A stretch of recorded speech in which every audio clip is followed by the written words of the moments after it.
Folks, this is Screen Watching. My name's Dan Barrett. I'll be joined in just a moment by Simon Foster as we discuss the important business of the TV and movies that we'll be reviewing on this week's show. But the thing is, every podcast is somebody's first. So I think it's probably important to set the ground rules. There are rules if you're going to engage with us. Yes, me, Dan Barrett, Simon Foster, both of us incredibly cute and adorable. Okay, so you're probably going to be lulled into a false sense of security. But number one, don't get us wet. Okay, just don't.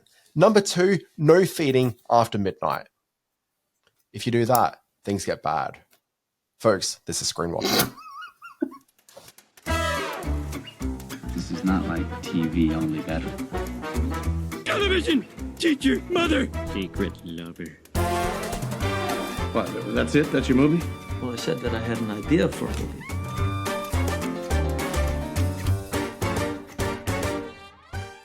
Dudes, dudettes, this is Screen Watching. My name, Dan Barrett, joined by Simon Foster. Simon, sir, are you well? What's going on? Mate, I am doing very well. Hello, screen watchers, big and small. Big screen, small screen is what I'm trying to say there. It is a great week to be a screen watcher this week. All I need, and to put this in context, I'm going to go back to what I would have eaten in front of these movies, in front of these stars back in 1984, because it's a real retro kind of screen watching this evening. Full pepperoni pizza, full bottle of straight up Coca-Cola, which is what I was drinking in 1984 for my Saturday night meals. And yes, I'd probably be watching an ARNIE movie. I might put The Little Mermaid on. There'd certainly be Gremlins in there. We've got a little bit about Star Trek. It is so retro tonight.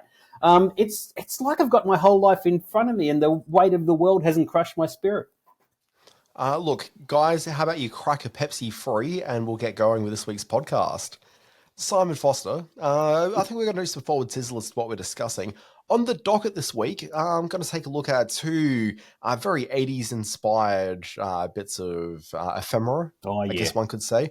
I'm going to talk about Gremlins, Secrets of the Mogwai, which I'm pretty sure about the alternative rock band from the early 2000s, but we'll find out more about that in just a moment. Also, Arnold Schwarzennegger is coming to TV by way of a company called Netflix.com. He's streaming now in a new series called Fubar, and I'll be discussing that one. Simon, you've got three big things to discuss. Yeah, look, it's an interesting week. Little Mermaid is in cinemas, the live action, but is it really live action retelling of the animated film? I'll be looking at Renfield, in which Nicolas Cage plays Dracula. I can't believe it's taken this long to come around. And you and I are going to have a chat about American Born Chinese, which is the new Disney Plus show. What I also thought I'd do to get the podcast buzzing, as they say in the biz, is to mention up front our birthday stars. I'm not going to run through the dates. We all remember Carrie Werner, beautiful. Colin Farrell, Morgan Freeman, and Marina Baccarin. If you don't know them, they're all there on the Facebook page. All those birthday buddies have something in common. It's to do with the titles of their films or their projects. So have a think about that, and we'll come back to it later in the podcast as part of our birthdays segment. Okay, because I've got an answer to this, and it doesn't involve the title of things that they've appeared in. Fascinating. Also, Carrie Werner, outside of me, I can't imagine there's that many people you could have thrown that name at, and people would be knowledgeable about who Carrie Werner is, but sure. She came along at a very sort of, her candle shone brightly for a very brief time, I think it's fair to say. And check out the picture of a very pretty lady. There's no doubt about that. But she fits into the podcast. I keep saying podcast. She fits into the birthday buddy segment just nicely.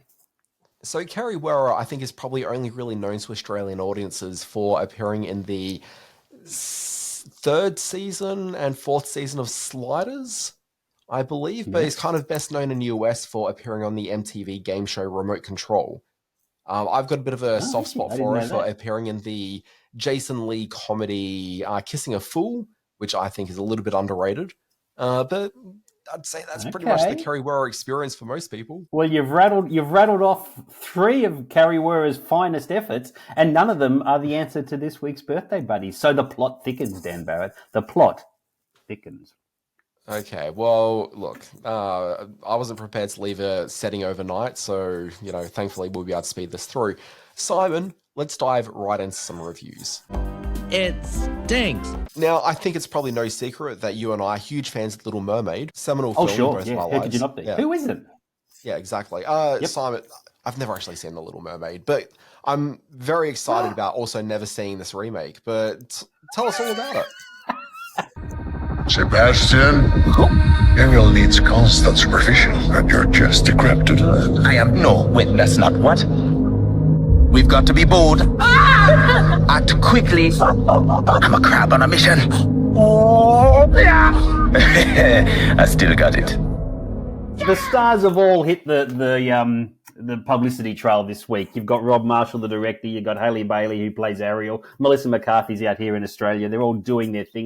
They were all at the premiere I went to the other night, which was very fun to see the audience response. It indicated to me that there is a huge groundswell of nostalgic support for the Little Mermaid. I remember her as the raven-haired, the red-haired princess in the Disney cartoon that was, and we should remember this, it was kind of the project that kicked off that whole new wave of Disney animation. Without the Little Mermaid, there'd be no Lion King and there'd be no Beauty and the Beast and so on and so forth. Of all their live action remakes, this is the one that, I guess, along with The Lion King, this is the one that carries the most emotional weight for most people. And like most of the Disney live action remakes, and I use the term live action advisedly, this one kind of comes up short. There's something about putting everything in photorealism which sucks the fun out of these adaptations. It starts entirely under the sea, where we meet Ariel, who's having clashes with her father, King Triton, played by the kind of not sure what he's doing here, Javier Bardem. There is Sebastian the Crab, there is Flounder, there are all the characters from the original animated show. Somehow they've managed to also cram an extra 60 minutes into this film. Most of it is in the second half, when Ariel gets onto land and loses her voice. She can't express to the guy that she's got the hots for, who she rescued, that she is the Little Mermaid of lore. And boy, does the film miss Halle Bailey's voice when she's singing. When she sings the classic Part of Your World or Part of the World, it is the best part of the film by some measure. But it happens about 20 minutes into the movie, and then you've got another 100-odd minutes afterwards, is at the film's detriment. The underwater footage is photorealistic, and yet somehow looks very heavily CGI'd, and that's a shame because there's a lot of effort put into this by the Hollywood technicians. The credit list on this film just goes on and on forever with all the matte artists and that sort of the CGI artists that have to be named. Apparently there was like a team of 200 just working on the hair in this film and what it looks like underwater, which I find to be so frustrating and such a shame when all that hard work turns into a kind of not really as good as the first film and doesn't earn its place on the big screen sort of movie. It's going to be huge at the box office, and I hope for Halle Bailey it makes her a star because she's wonderful, but this is just another live-action Disney film that didn't need to be made. From a creative point of view, I'm sure it's going to be, the stockholders will be very happy, but from a creative point of view, there's no need for this film.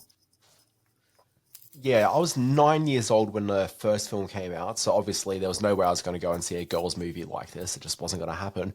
And me, 24 years later?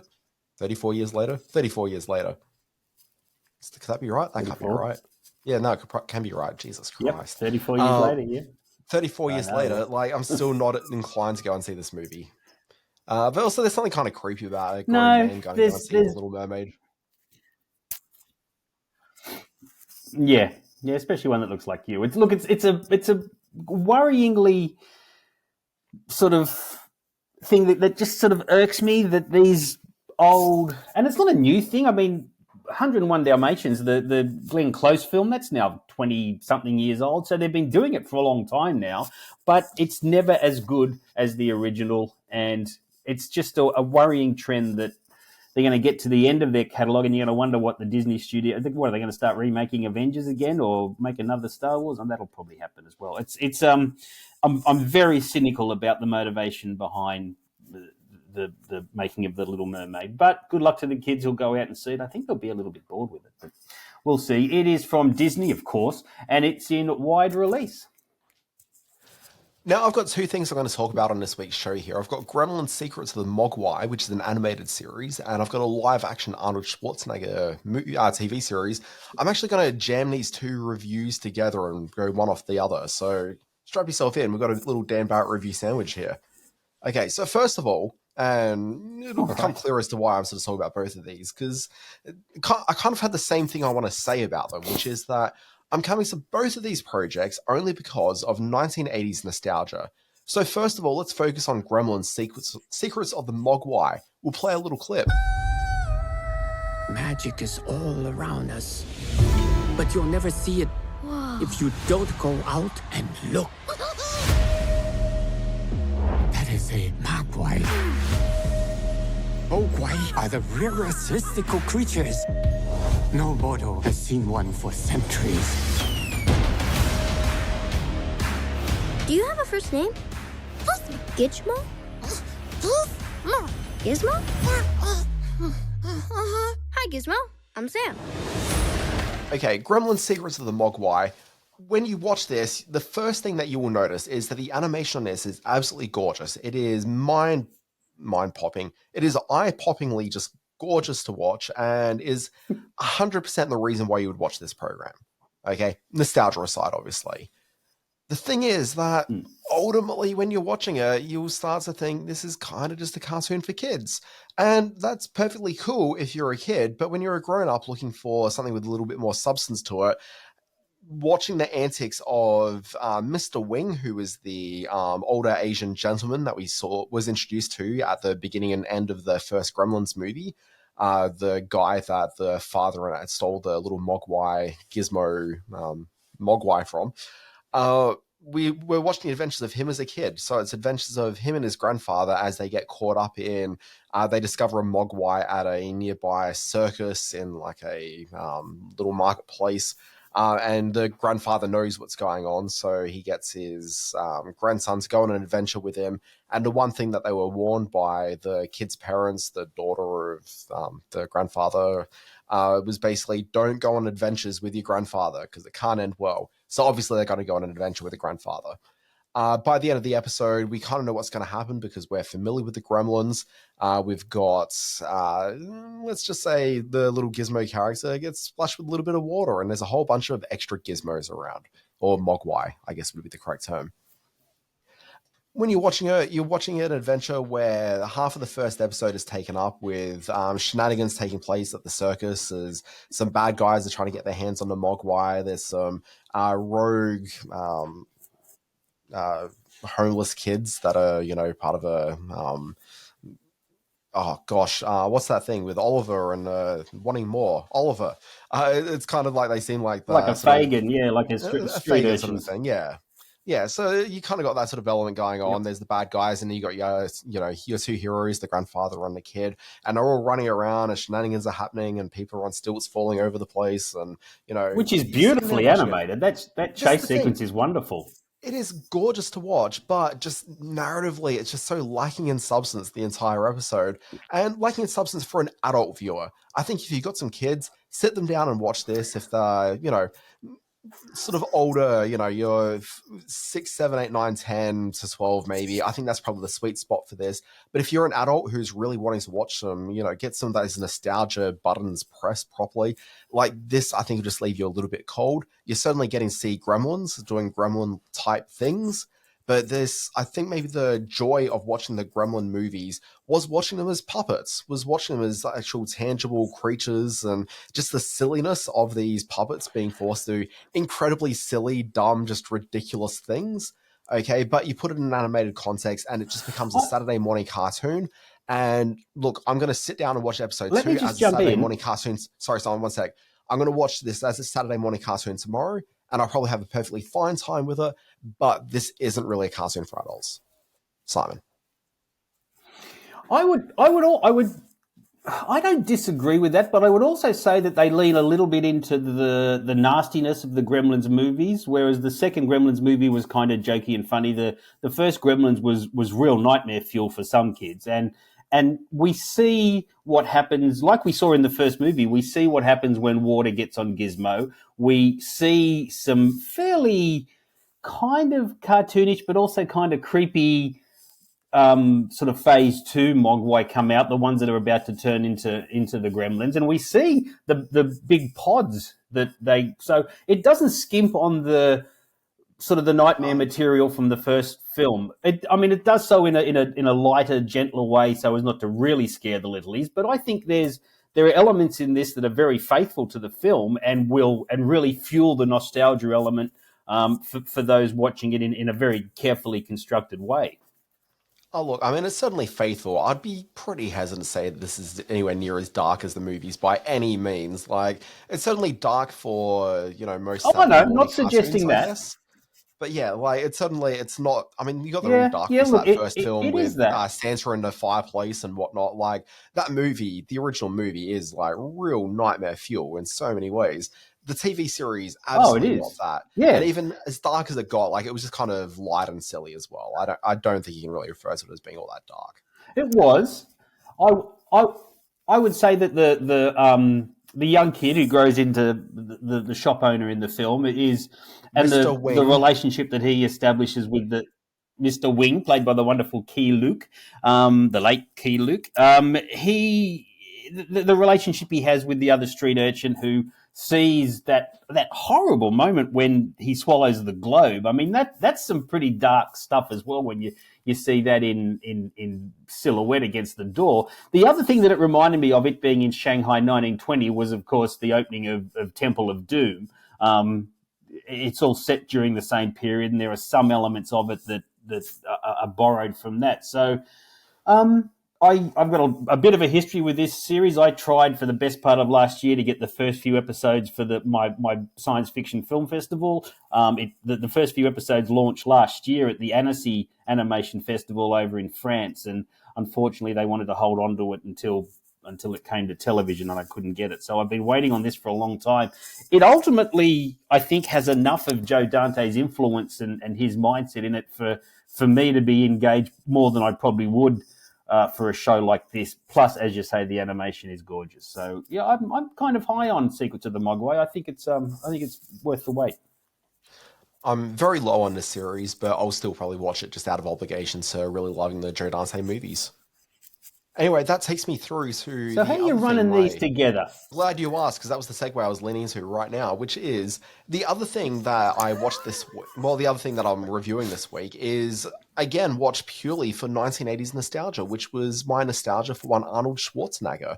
And admittedly, the thing with Arnold Schwarzenegger is that 80s nostalgia kind of bleeds a little bit into the early 90s. There was the Terminator 2, there's the True Lies.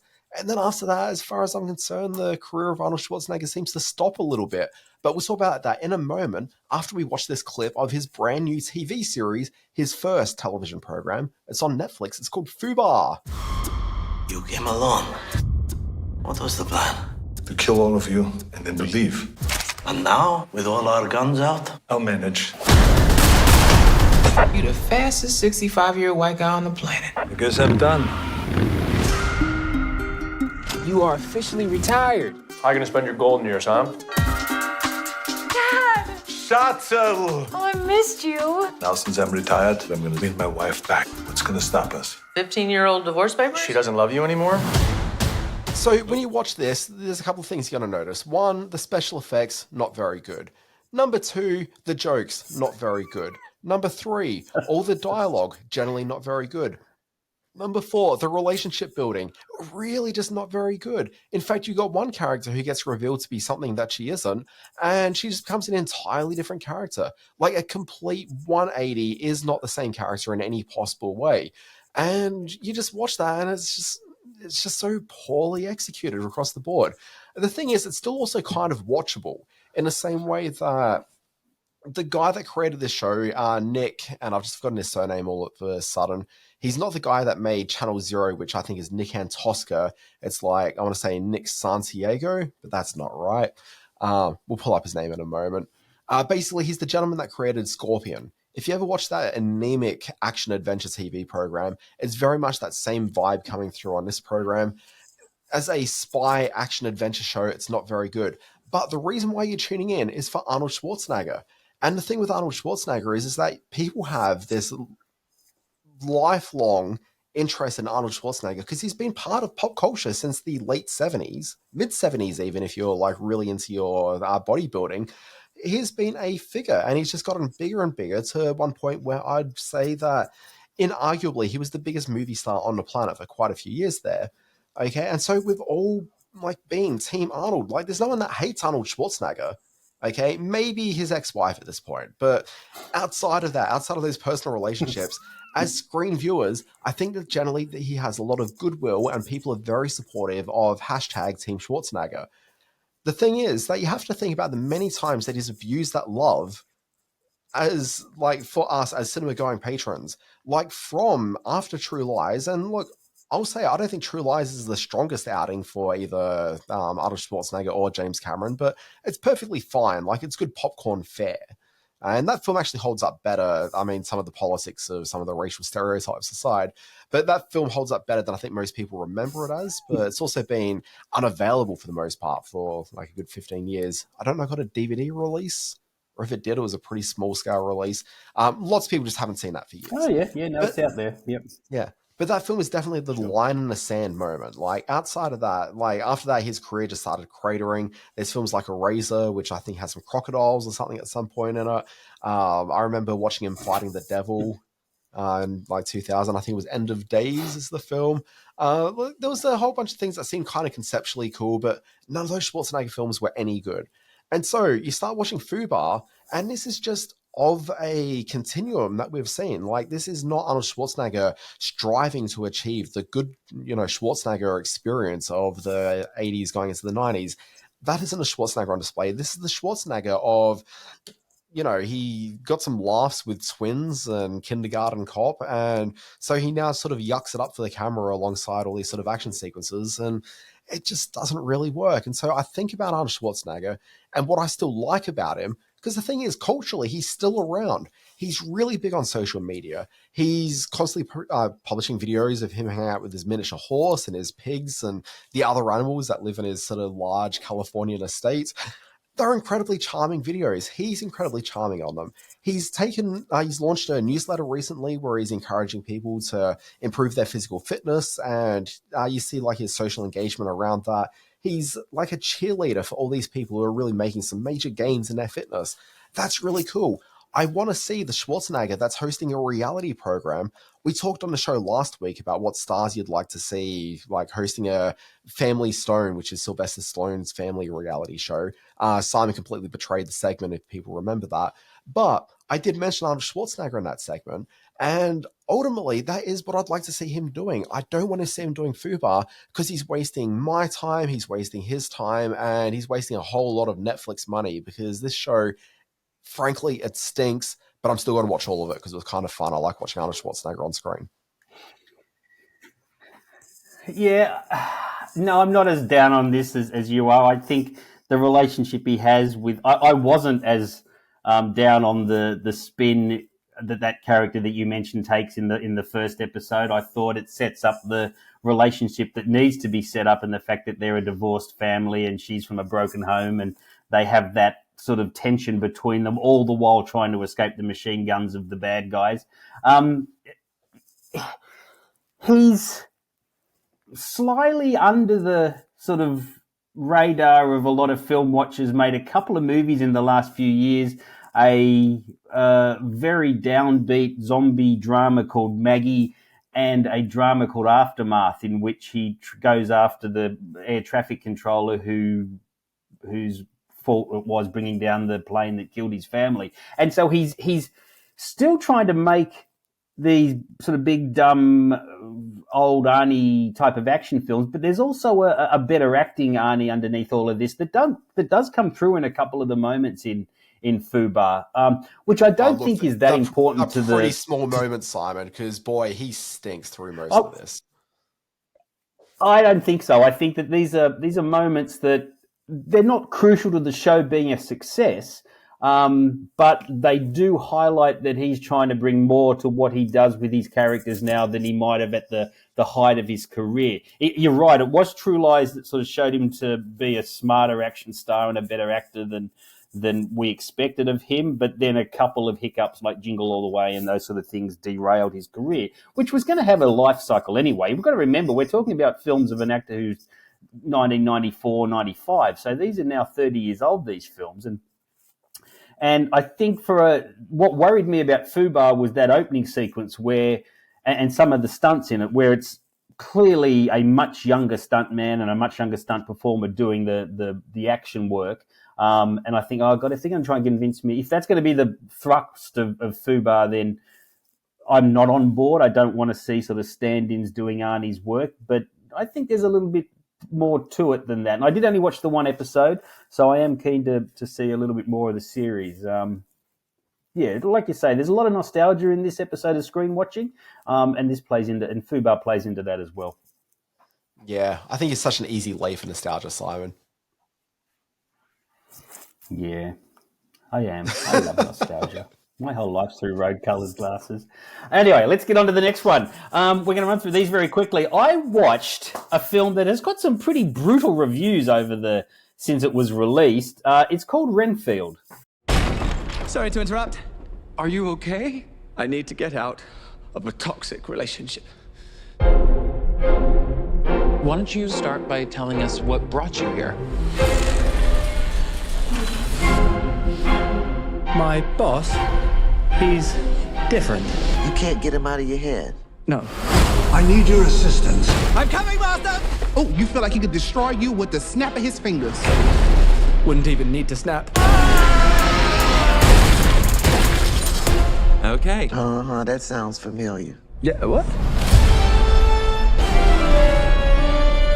Renfield. Blaming innocent victims. I want a handful of nuns, a busload of cheerleaders. And I just want a normal life again. So this is the movie that Nicolas Cage made and plays Dracula. The Renfield of the title is played by Nicholas Hoult, who is Dracula's offsider, brings him all the bloody corpses for him to chow down on, to suck the blood thereof. But what we find going into this film is that this is a story about a man who's in a toxic codependent relationship and is determined to get out of it and to take the vampire story, to take the Dracula story into this kind of woke, or shall we say, more contemporary telling, and looking at the relationship between Dracula and those that he commands with his steely gaze and sharp teeth.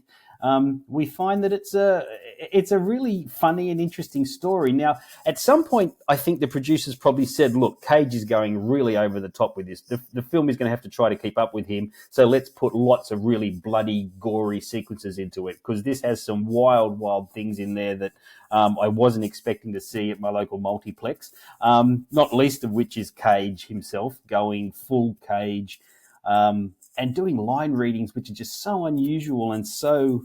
the inspiration is clearly Bela Lugosi, and there's a really cool start to the film where it looks at how his relationship with Renfield starts, that's shot like an original Bela Lugosi vampire black and white movie. So that's cool. It's actually a pretty cool looking film, and I get the feeling that there's some elements of this which are also a throwback to the horror films of the 80s, like Fright Night, or films like that. So... Nicholas Hoult has a lot of fun in this part as well, and he's also got a great sort of comedic chemistry with Awkwafina, who plays the cop who's trying to convince everyone that Dracula's on the loose. So when it hit cinemas in the US, people went, yeah, Cage is good, but the movie kind of stinks.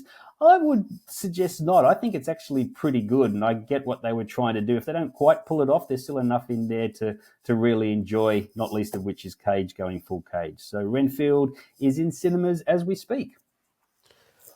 Yeah, I got invited to a screener for this one, and I just wasn't interested in going, and I was trying to interrogate like what it was that I wasn't interested in with this film. I think I just don't like vampire stuff, and particularly I don't like Dracula stuff. Like, Dracula as a character and as a concept. Wow, that's a big very call. cold, and yeah, I've just never really connected with any of it. Yeah, like There's the so Anne many Rice sort different of ways that vampire movies have gone.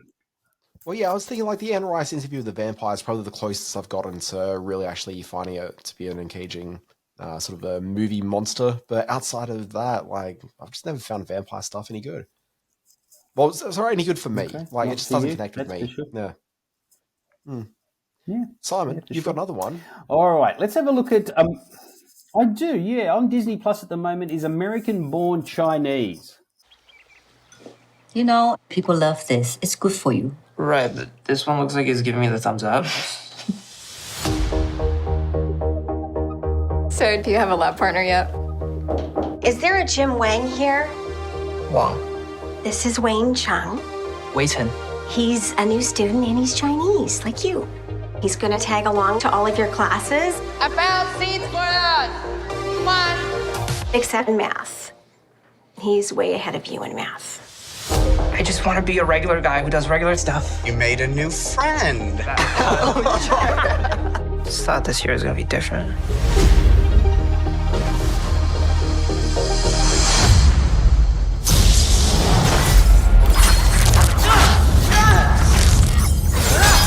Now, we had a bit of an online chitter-chatter about this back and forth. I know that you're a little bit dismissive of this in terms of it being a show more or less for the preteens, and I went into it kind of expecting that. Now, it's based on a graphic novel written by Jean Luen Yang, who adapts a whole lot of the Journey to the West type characters into a story that's set very much in contemporary California. We find a young man played by Ben Wang who's trying to fit into American culture and American way of life, while finding at every turn there's this sort of underlying sort of sense of dismissal by those around him, or lack of understanding by those around him of his heritage, and he has to deal with that on a daily basis, as does his family. His father's having trouble at work because he can't keep up with the other mid-level executives who all play fantasy football with the boss. His mum's having it in that her local Chinese grocery store is closing down because the area is being gentrified by young, rich white people. So there's a whole lot of things going on in this world which are at odds with how these people are trying to make their way in life. On top of all that, they've got a young man named Wei Chen, played by Jimmy Liu, who's come back from this heavenly realm where the mystical creatures live, carrying with him a fourth scroll, a pole that carries with it mystical powers. And characters are going back and forth between this high school setting and the mystical realm as a way of trying to track down this pole. And young Jin is being caught up in it. So there's a fantasy element. There's a coming-of-age story in here set in an American high school. I've read a couple of reviews that probably compare it to something like Buffy the Vampire Slayer in the way that it melds the two. It has some great action sequences in it. This first pilot episode is directed by the guy who did Shang-Chi. What was it called? Shang-Chi and the Legend of the Ten Rings, a guy called Destin Daniel Cretton. And he really lifts some of the action sequences. And the episode starts with this beautiful sort of red, lush paddock and red trees, and harkens back to sort of the Crouching Tiger, Hidden Dragon type wuxia, I think it's pronounced, wuxi action. So this is a film that I think all ages can enjoy.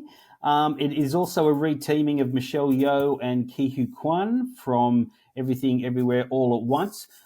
In the first few episodes, Huy Quan doesn't play a lot a part of it. He's sort of like he's a 90s sitcom character who's, I guess, the closest comparison you can make is the sort of side story about the chimpanzee in Jordan Peele's Nope, and that he's going to come into the story in a different kind of way later on.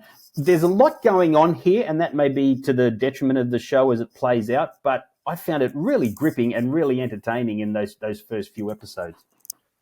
And I found a lot of the things to talk about there are things that seem to exist at the margins of the program, and the actual real focus of the show is on a 12-year-old kid, 12 years old, maybe 13, 14, I'm not sure. He's a young guy. Yeah. He's probably middle school, he's sort of middle school, thereabouts. But yeah, it's very much a kid who's trying to sort of come into his own. He's obviously of Asian descent, but he's very Western in a lot of the ways that he tries to self-identify. But he's very much fighting sort of being an other. And that's really the thrust of this. And so as he starts to make some way with a fairly cute girl that he has a horribly overridden Disney Channel style meet cute with, as he starts to make his way with this girl, like suddenly there's this exchange student who's kind of dumped into his life who is very sort of stereotypically Asian, at least at the way that he feels that other kids view Asian exchange students or Asian students at a school, sort of acting and behaving. And so he has trouble himself sort of connecting with this kid as an actual person. And instead he views this kid the same way that he feels that other kids are looking at him.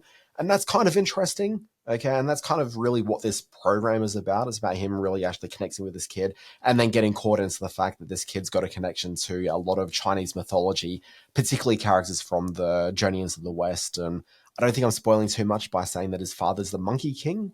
Now, if people don't know Journey to the West, like this is, it's been adapted God knows how many times through books and movies and TV shows. But the thing that I think most Australian audiences will connect to is the show Monkey, or Monkey Magic, if you want to call it that, which is on Netflix now, as I've discovered in the last few days. But essentially, if you kind of like the characters from that, I think you're going to find more of an in with this than most other adult viewers. I found that the way they constructed a lot of the stories here, a lot of the approaches to character and the way they're interacting, it is made for a 12 to 15-year-old kid to really watch and just watch the hell out of this program. I feel that older viewers are just going to find it a little bit too juvenile, as good as the special effects are, even if they are maybe overly comedic at times. Again, this is kind of like the Gremlins, Secrets of the Mogwai. If you're a kid who this show is for, like, I think you're going to get a real kick out of it. But I think adult audiences, like, clearly Simon's into it, but I struggled with it. Yeah, I think there's a lot going on here that speaks to the Asian experience in Western culture, and the gentle but very poignant layering on of how this family has to deal with American life in that first episode. I found to be really profound, really beautifully handled by the script and by the director and by the cast. I was instantly hooked by the journey they were going on, especially the relationship between the boy and his mother, and the mother and the father who's being really downtrodden. I think there's a lot of stuff in this that isn't just for the sort of Disney audience, as they say. This is, I did read one review which sort of positions it between, the sort of stuff that the Disney Channel should be making and the stuff that the CW might have made, and this finds that perfect balance between what those two things are. And I don't disagree with that. So it's called, what's it called? American-born Chinese, catchy title, and it's on Disney Plus as we speak. Boy, I have such an issue with critics who are like, "Oh, this is exactly the sort of thing that ... should be making." Oh gosh, that's never a positive side. It's true though. This is to me this was a smart teen show that has an element of really sort of profound truth about these people's experience, also wrapped up in a fantasy show, I think. When you find a critic, though, using the phrase, "this is exactly what they should be making," it's usually because this is adhering to a certain sense of social and cultural values that I adhere to, and therefore they should be in line with that, as opposed to making entertainment, because it's always code for things should be boring. Like, it's not what I think they should make. I disagree with that, but no, well, that's certainly not what I was meant at all by that. It was more to do with how the you were referring to other critics. It was all more how the two it's how the two networks position themselves and purport to be getting content across that they think is worthwhile, when too often it isn't, and I think this is. Yeah, I'm saying worthwhile content, boo. Entertaining content, yay. Can be both. Never. Okay, let's move on. Let's go straight into our intermission.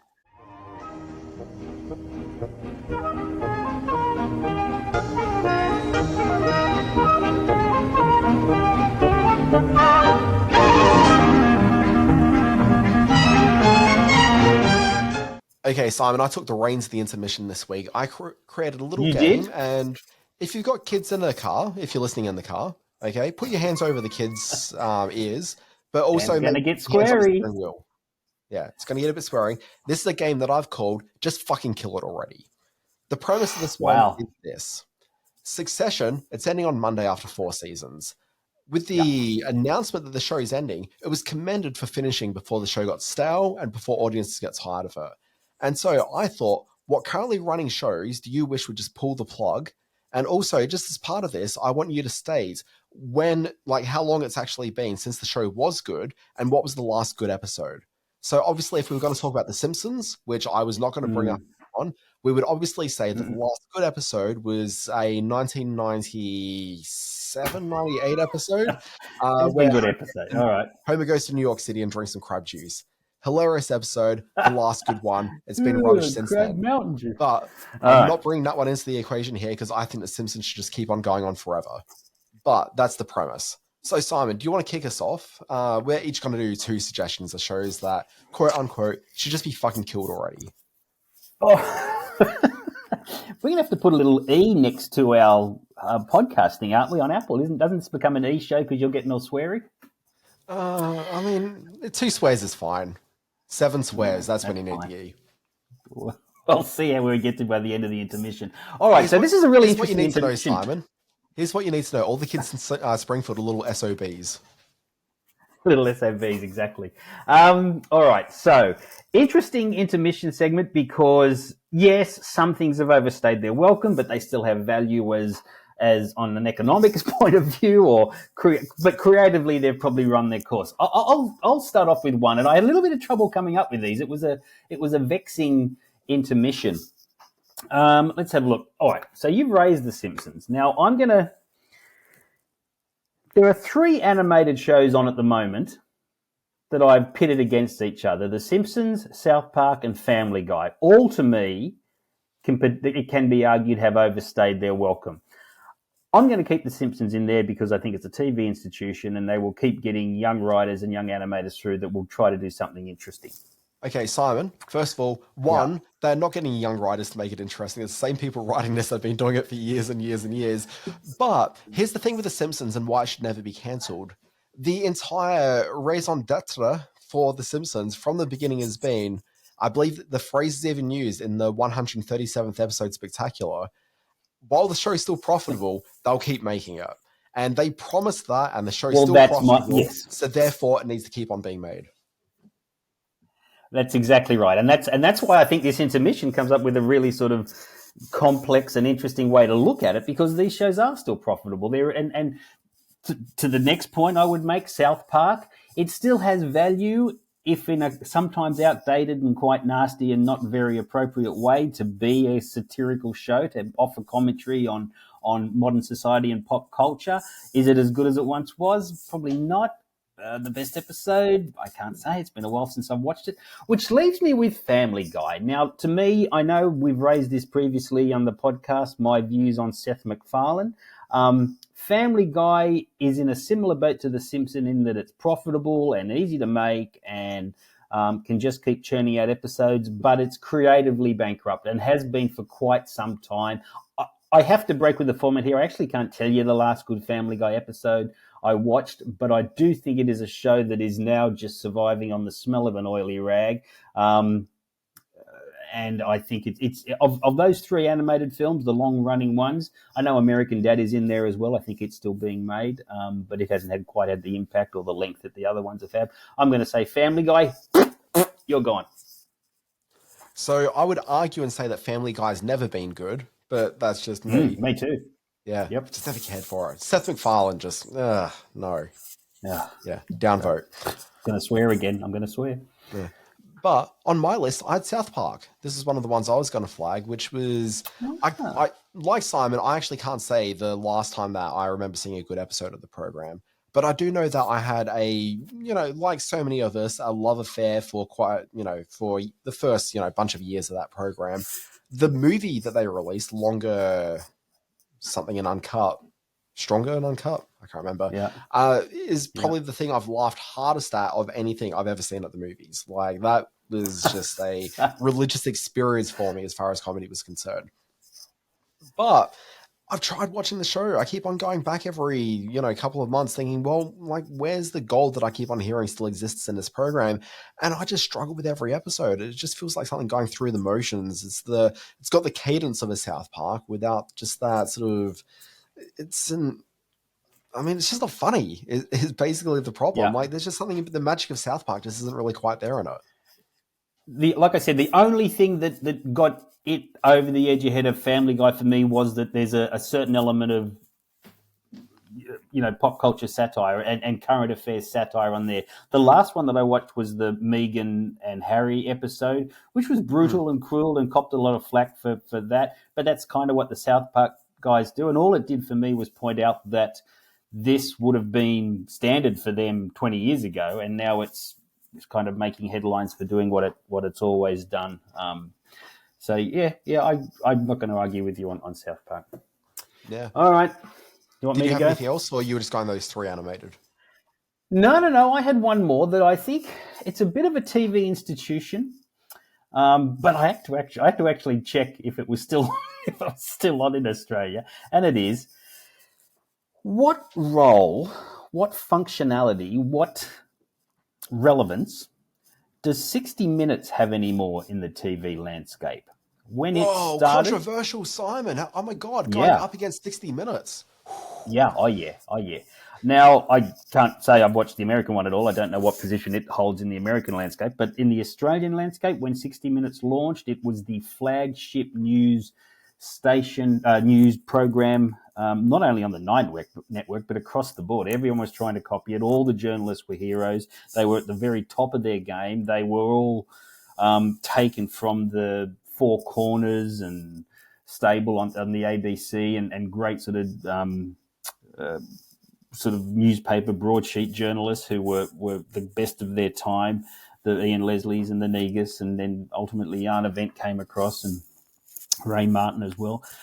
It now exists as really just an extended tabloid type of show. They purport to have the occasionally crushing bit of investigative journalists. It never happens. Instead of maintaining its flag-bearing status as sort of the best of the news shows, it's just sort of become mired in the cesspit of what tabloid news television is across the board, and appeals to the lowest common type of trashy news that's out there. So I'm going to say 60 Minutes. The luster has gone from the brand, and the brand was the most important thing, what it stood for. If that doesn't stand for anything anymore, it shouldn't be clogging up our Sunday nights. Yeah, look, I don't disagree, but also my family were never really big 60 Minutes watchers, so the cultural significance of it was just never really a thing in my household. So I've always found a strong distance from that program because it was just never part of my cultural DNA. There's that period that sometimes comes up when we chat. There's that sort of what are we, 8 or 9 years difference, you and I, something like that. And when 60 Minutes launched, it was such a big deal. It was the Australian version of the American sort of long-running show, which I guess still has some value. I know they get all the big wigs on there. Does prime ministers and world leaders still go on the Australian 60 Minutes? I don't think so. I don't think so. But look, I mean, I don't even think it's like that sort of generational difference that we've got, Simon. I think it's actually just that, because when I was a kid, like that was the era where like Yana was still on that just before she went over to start hosting A Current Affair. Like it was still a big deal as far as like a news institution was concerned. It was just a thing that just wasn't really watched in my household. And so I've always just felt a little bit of a distance from that. Cut it free. Fuck it off. Yeah, that's the spirit. Now we're talking. Okay, so what's your second one? So the other thing I was going to say, it slightly betrays the segment a little bit, but it's also very much keys to the segment in a way that when Simon destroyed last week's one, it just wasn't. It's not as easy staying on track, is it? Look who's talking now. I'm on track. I'm on track, baby. Hold tight.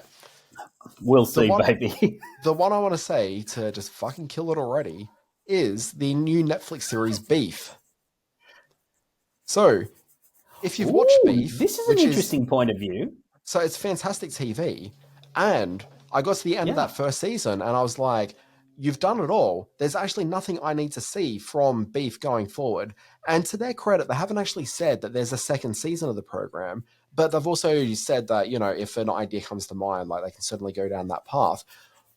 I like that it's a one-off. I'm saying kill it, never do anything else with this, just leave it as a perfect one-off season. Now, there's a TV series, and this is going to bleed us a little bit into what else have you been watching. It's a TV show called Platonic. Now, Platonic, I'd watched the first 3 episodes, reviewed it on this program last week. I was really quite into that first 3 episodes I'd seen. Since then, I've actually watched the entire season, so I've jumped ahead a little bit from where Apple TV Plus are releasing it. And it reaches an end where it just finishes the story. And sorry, there's no real spoilers in this one, but you'll just get a complete story. And it's probably open-ended enough that if they want to do a second season, like that's perfectly capable. But there's certainly a sense of finality that you get with this for like one season. And I kind of just want more of these shows just to be a one-season thing. I hate the idea of a show not being a show and instead it's really a 12-hour movie. Nobody wants to see a 12-hour movie. There's a reason people don't go and see 2-hour movies anymore and instead watch episodes of TV, because we want to watch episodic things that tell a story in one episode and, have a sense of substance to that. Okay, I like the idea of these comedies like Beef, like Platonic, just having a fairly complete story, because I don't actually need to spend more time in these characters' lives. It's a good hangout comedy for so many reasons, but also, like, I've kind of had enough of it. Like, it's fine. If I want another good hangout comedy, I've got Shrinking. I've got like another 4 or 5 shows I can hang out with. All right. Totally agree with you. Not going to argue with any of that. Only going to play the devil's advocate here a little bit and say, in real terms, if a show's a hit, the people with the money and who are making money from the show are going to say, you with the laptop, you're on strike now, but as soon as you're off strike, get writing a second season. I'll give you this much money and we can turn things around and make it extend this hit series. They're not going to say, hey, I've got an idea over here. I don't know who's going to watch this, but let's put that where Platonic was and hope that many people come back and watch it. So there's economies of scale at work here, but you're absolutely right. Beef is a one-shot, one-off, a one-season wonder.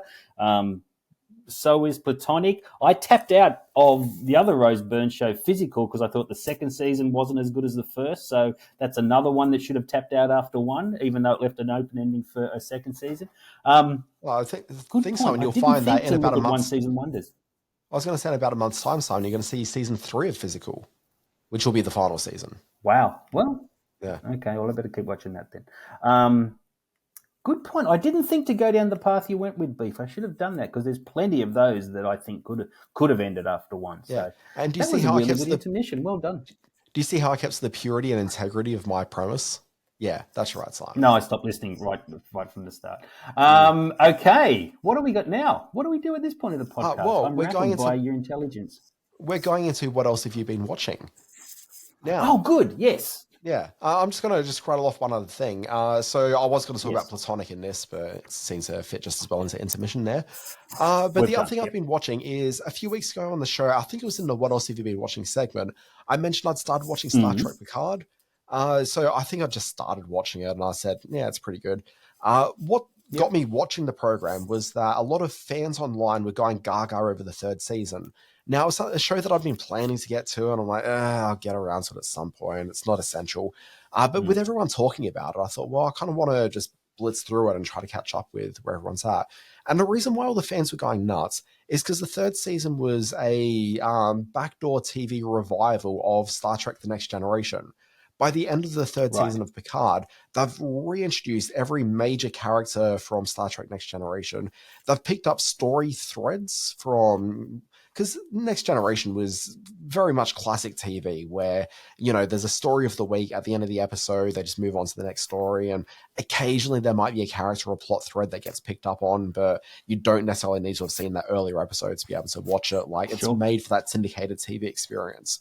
So what was really fascinating watching this 3rd season of Picard is, one, I don't like TV revivals. Like, every time it never really feels natural. It just feels very forced. It's never quite as good as the original, and it always betrays what the original had done. But I want to talk about Star Trek Picard very briefly on this one, because I kind of think this is the one great example of a revival. What they do is they bring back all the major cast members from the show, with the exception of one or two. Okay, but all the like real fan favorite characters are right there represented on screen. And when they bring the characters back, they don't just say, "Oh, here's Lieutenant Worf, the Klingon security officer, and here's what he's doing now." They actually build into each of these characters a real sense of lived history as to what they've been up to for the last 25, 30 years since we last saw them in the most recent movie that they were in, which I think was Star Trek Insurrection is the name of it. I don't think that's right. I think Insurrection was number 9. Whatever Star Trek 10 or 11 was. The one with Tom Hardy in it. Yeah, I can't remember it either. Yeah, Tom Hardy one. Yeah, it was no good. Yeah. Nobody liked that movie.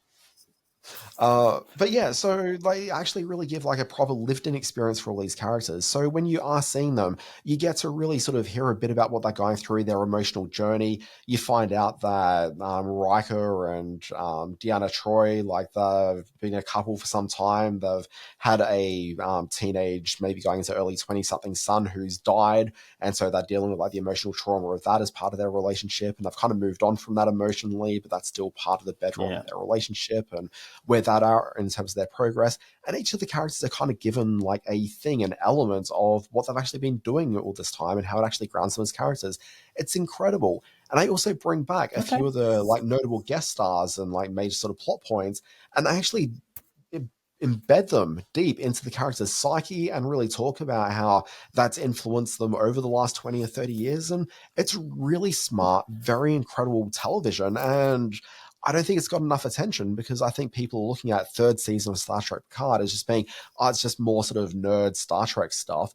But of anything that they've done on Star Trek in years and years and years, this is the most vital and interesting thing I've seen in Star Trek, let alone, I think, in any sort of franchise TV, maybe ever. Like, it's very smart, just so well executed.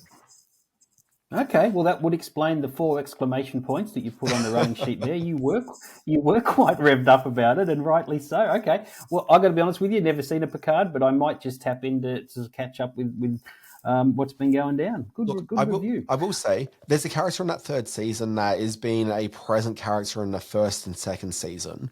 Okay, but if you've only ever watched Star Trek Next Generation and maybe a little bit of Star Trek Voyager, you could easily just jump into 3 and not really miss too much of a impact. Good to know. Very quickly, what else have I been watching? Glad you asked. 2 things.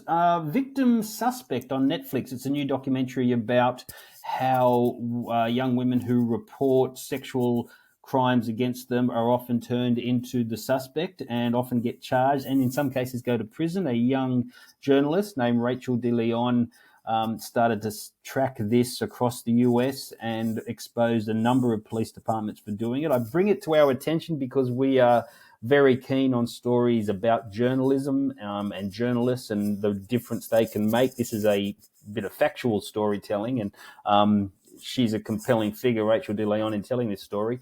Definitely watch this one if you're in to see the power of the press and exactly what good journalism and good investigative writing, the changes it can make. The other one I want to mention very quickly is... Quick interruption, Simon. Sorry, completely on what you were just talking about then. I just loaded up my Twitter feed because I was kind of curious to know what was happening in the world. Breaking news right now. Hugh Grant's damages claim against the Sun newspaper in the UK is going to go to trial, which is very interesting. So as we're talking about journalists, like it seemed worthwhile mentioning. Wow, that's it. That could be huge. That could change the playing field very much. Apropos nothing, the other one that I've been watching this week, and I did bump this from the review slot to put the one about the Chinese American, what was it called again? American-born Chinese. In cinemas this week is Maybe I Do. We're in the middle of this. Simon mounted such a defense to talk about that TV program on this week's podcast. And yet I can't remember the name. Fascinating. Very strange.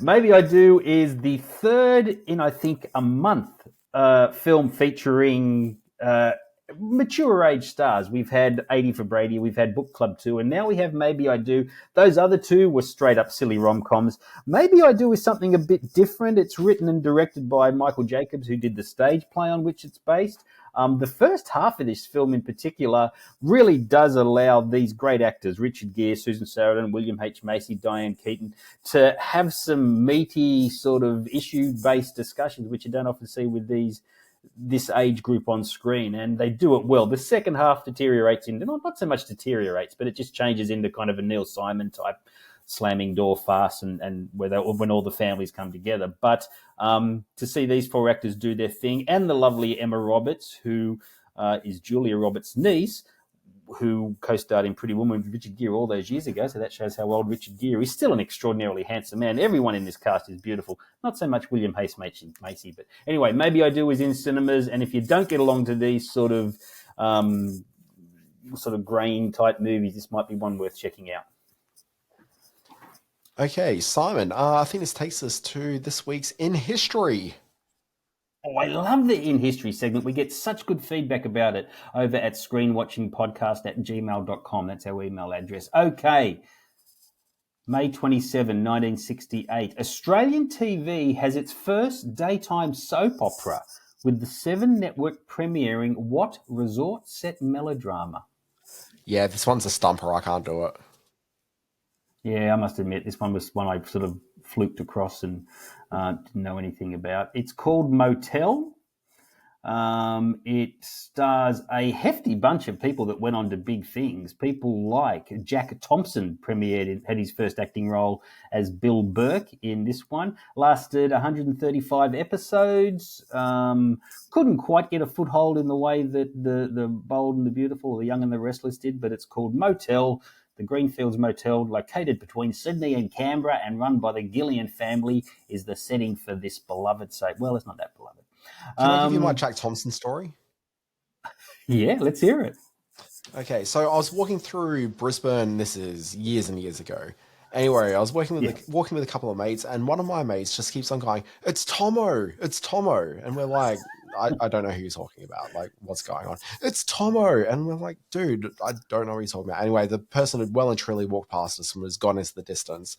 And he's like, Jack Thompson. And I'm like, nobody calls him Tomo. Like, what are you doing? We just missed an opportunity to see Jack Thompson. Okay, so anyway, that was just rankled me. So quite a few years after into it. that, I've seen him so many. Can I tell you my Jack Thompson story very quickly? Sorry, and I've met him quite a few times. Let me Oh, finish sorry, my I thought you story. were still done. No. Okay. So a couple of years later, I got to meet Jack Thompson.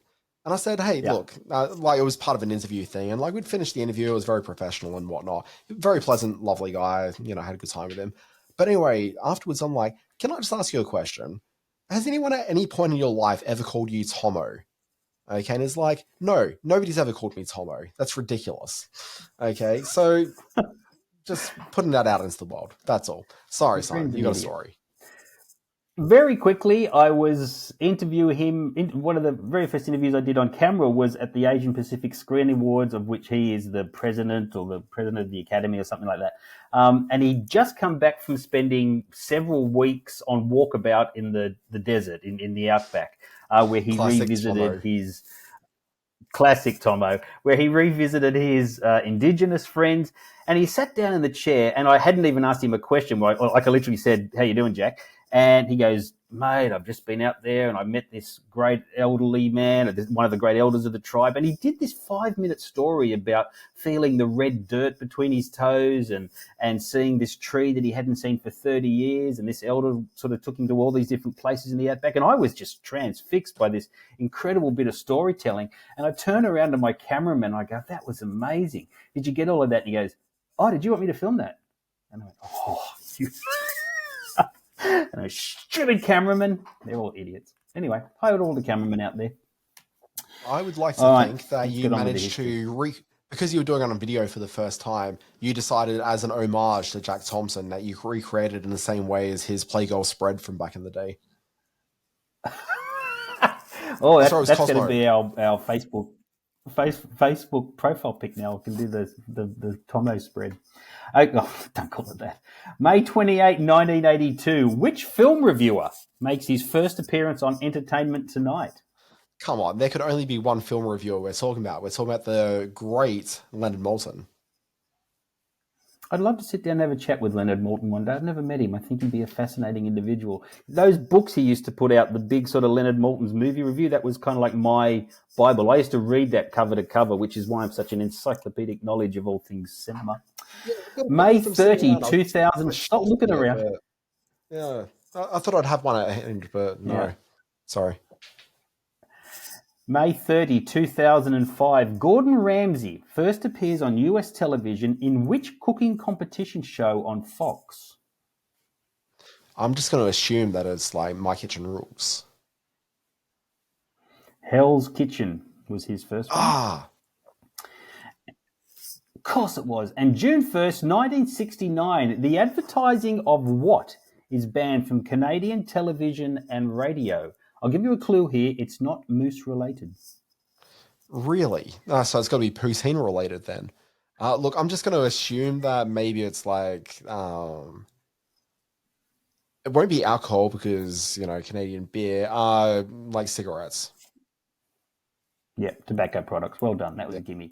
All right, now, birthday time.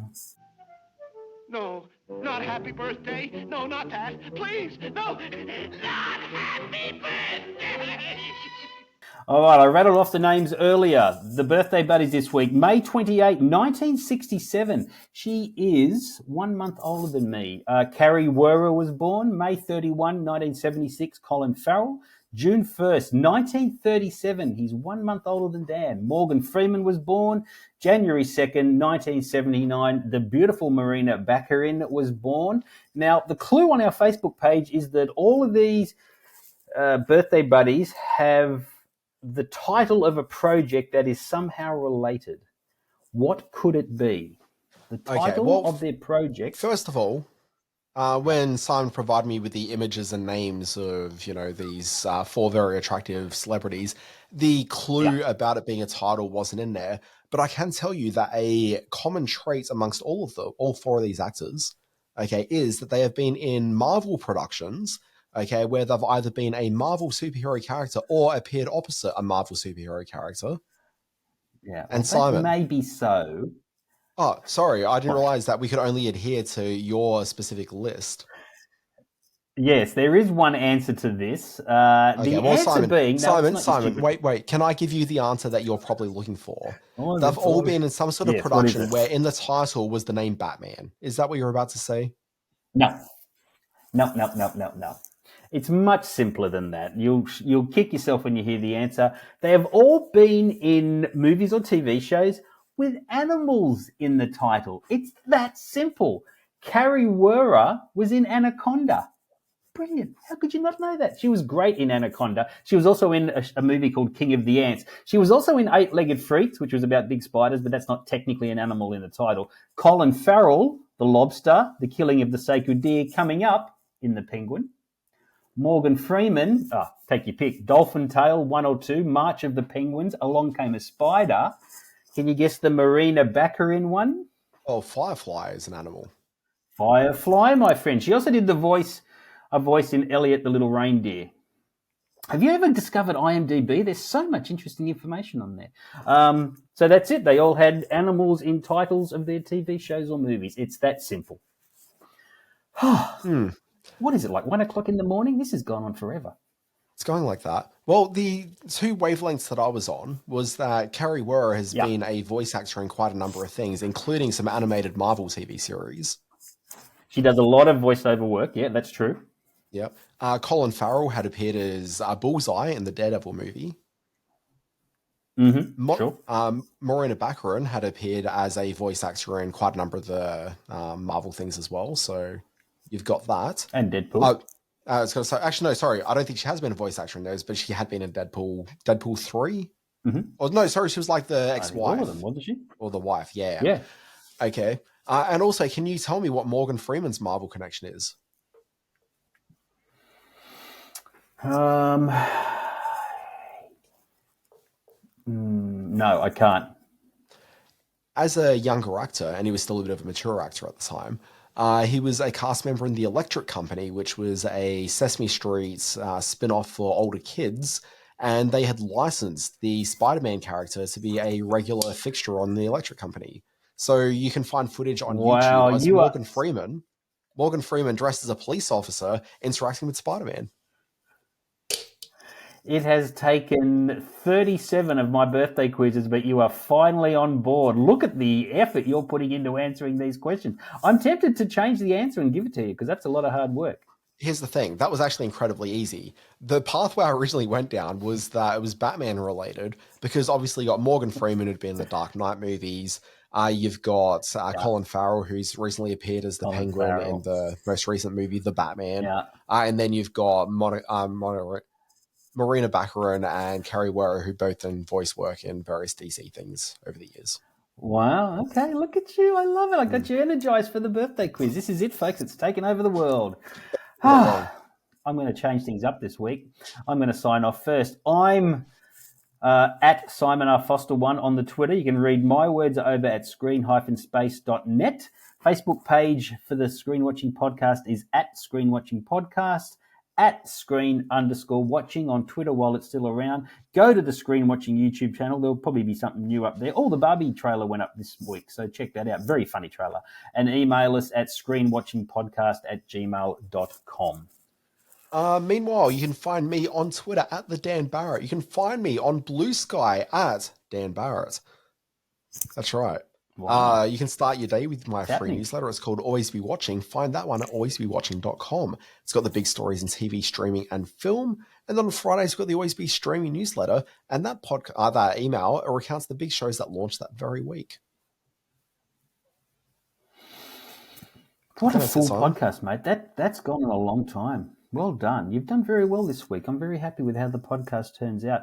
Please write us some emails at screenwatchingpodcast@gmail.com if you want us to review something, if you have a comment on what we've said, if you agree, if you disagree, if you want to add another layer to the birthday quiz, or if you just want to talk about Carrie Werner, I'm all for that, of course. So thanks, Dan. It's been fun. I'm going to back out of any Carrie Werner related conversations. I know where that's heading, and it's not pretty. Folks, bye-bye. Have a good one.